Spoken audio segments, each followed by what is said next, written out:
Are your blueberries pruned and need a little bit of attention? Yeah, mine do too, and it's that time of year. Blueberries can be pruned anywhere from, I think, toward the end of December through February. I guess it depends on what area you're in as well. With mine, last year I pruned them in February and they did beautifully. They looked good. The harvest was great.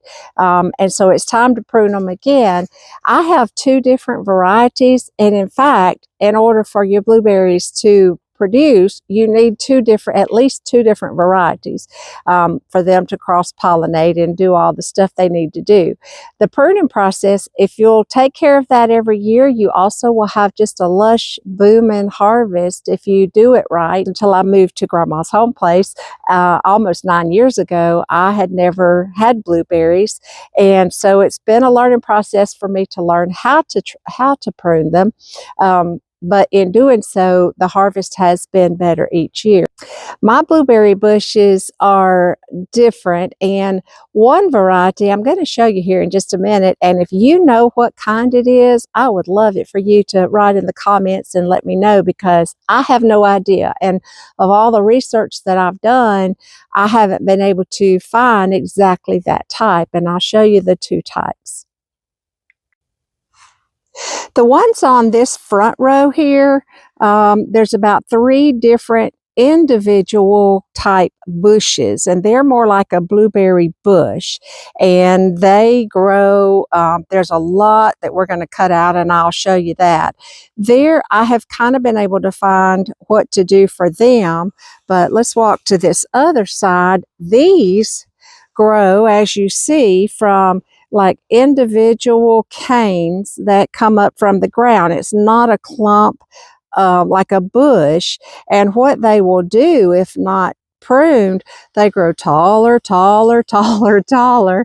And then when they have blueberries on them, they lean over, like they just drape over like a waterfall. And it's very difficult to harvest, and you can't even reach the top of some of them.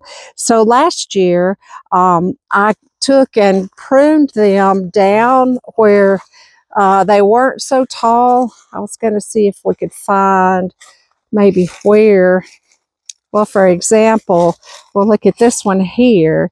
You can see there where I pruned out and cut, like this one has a, get that leaf out of the way, where I did cut off and then the newer stalks grew. I did cut them way down so that they wouldn't be so tall, but still, as you see, they're like way above my head, even what they grew last year.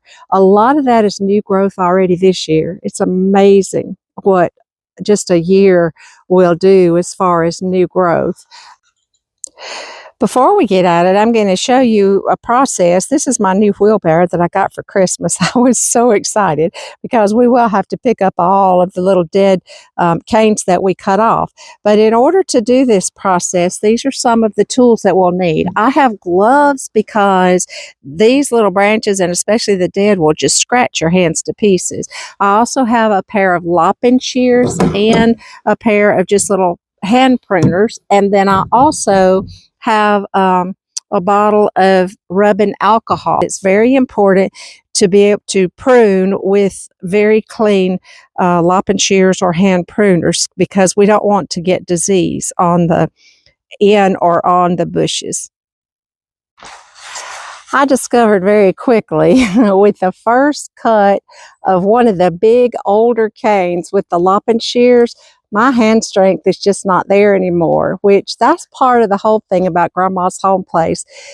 There are things that we can do and things we might struggle with, but if we keep working at it, we can accomplish just about anything.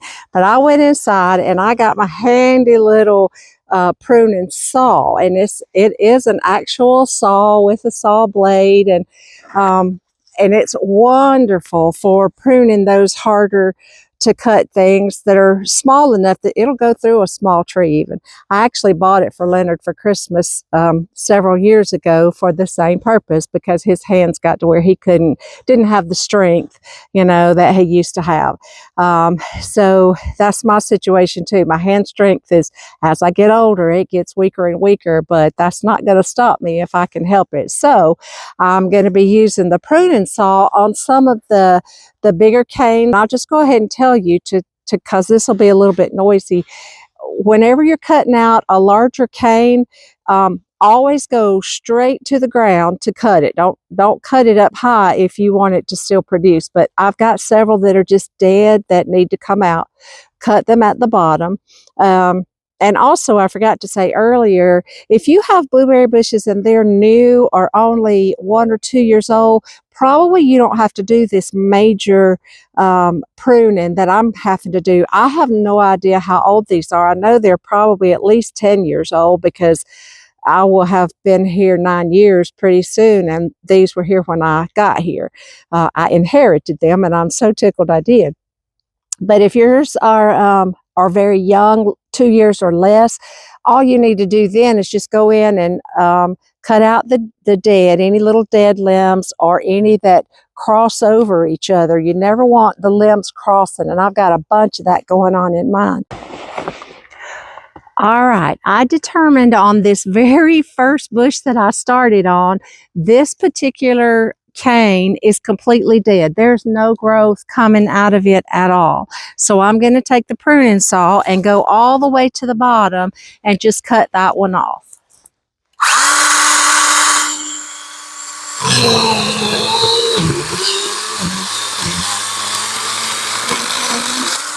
All right, just like that, it's done. So there's the first cane that we're cutting out. We're still on this first bush, and you can see down there, I cut out one of the canes, so I still have 2. And then there is this one newer one. I cut it off here because it was growing over into my aisle. And then there are 2 younger ones that I'm going to just leave and see what they do. They kind of angle more than I would like, but I wanted to come back up here to the top of this one and show you what we're going to do from here. You want the air to be able to flow through all of them.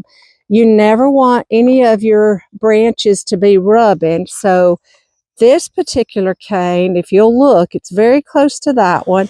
It also is rubbing, it's this one here, and it's rubbing this branch over to the side. So I have decided I am just going to take that one out, and we're just going to take it right to the base of this one. If I can do it with one hand, I'll show you. These are ratcheting pruners that my sister gave me, and I love them. All right, so we took that one out, and we're left with, all right, this one down here. See how it's growing inside, and it has no leaf buds or anything, so I'm going to clip that one off. This is what you have to do. You just have to assess what you have and what each branch looks like. It's a little bit time consuming, but it's worth doing it right. All right, so I am going to saw this one.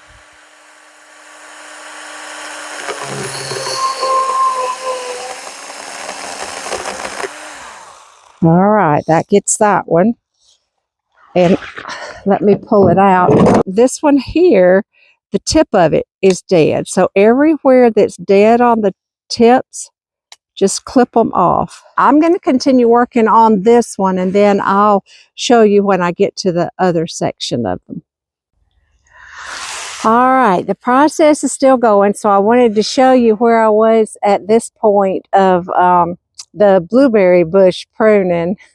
I've been out here a couple of hours. The sun is going down on me, but I'm determined to get this done.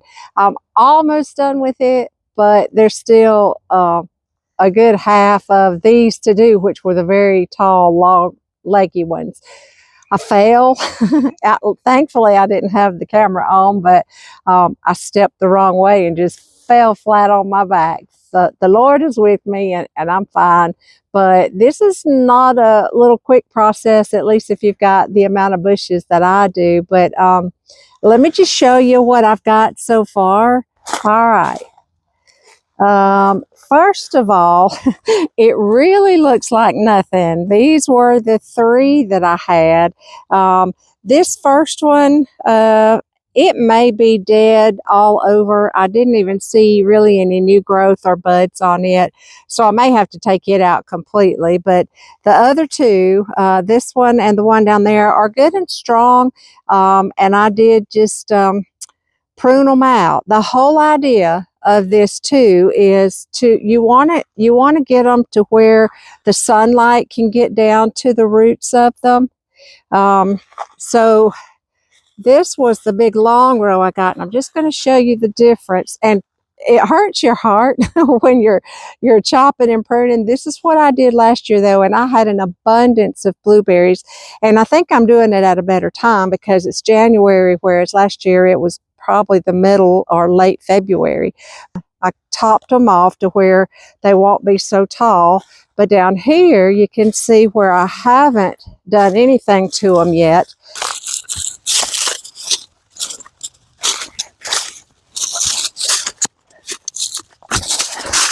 Also, any of them that lean over in my path, I'm cutting those out as well. But you don't want to cut out all of these new ones because that's going to be your next year's blueberries.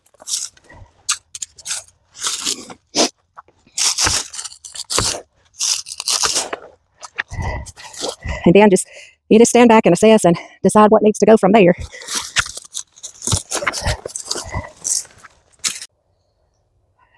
Mission accomplished. What a job. I have quite a few piles of debris now that I have to clean up. That's always the worst part, having to clean up afterwards. But you get the idea. Now, I am not saying that my way is right, because everybody has to do things their own way, and your blueberry bushes may be totally different and require different means of maintenance. What I have found is this is what works for me. It's getting dark on me. The sun is beginning to set over the little mountain range, and I got to clean my mess up and see about finishing this up.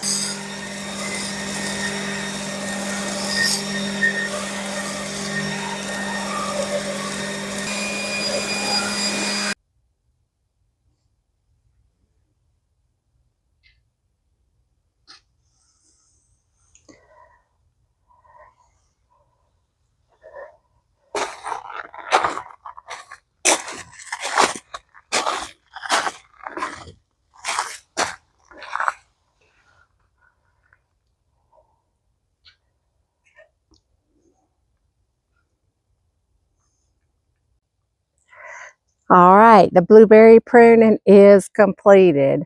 I have pruned mine to, for me, about chest high, and as I said earlier, it looks like I've just chopped away and chopped them up, and kind of I have. My experience last year too was everywhere that I pruned puts out new growth and new shoots, and that will produce the blueberries that we need for this year. So I'm excited to have this done. It's one of those things that's just a learning process as you go. And you also saw me blowing leaves, and I know you're saying, why don't you leave the leaves to be mulch around the blueberry bushes? There's a good reason for that. In the leaves, even the black snakes can hide, because I have had them to do that before. So I blow all the leaves away, and I will come back a little bit later, maybe about 5 or 6 weeks. First, I'll fertilize them with blood meal, and then I'll put a layer of pine straw over the top of them. And after that, that's all I have to do until this time next year, except for harvest them when they're all ripe and ready to harvest. So I hope you've been able to pick up a few tips from this if you have blueberry bushes. last year they were lush and juicy and delicious, and I look forward to that again this year. So I hope you'll try it. Don't be afraid because unless you just flat kill the bush, they're going to thrive and come back even bigger the next time. We will catch you on the next video. Y'all have a great day.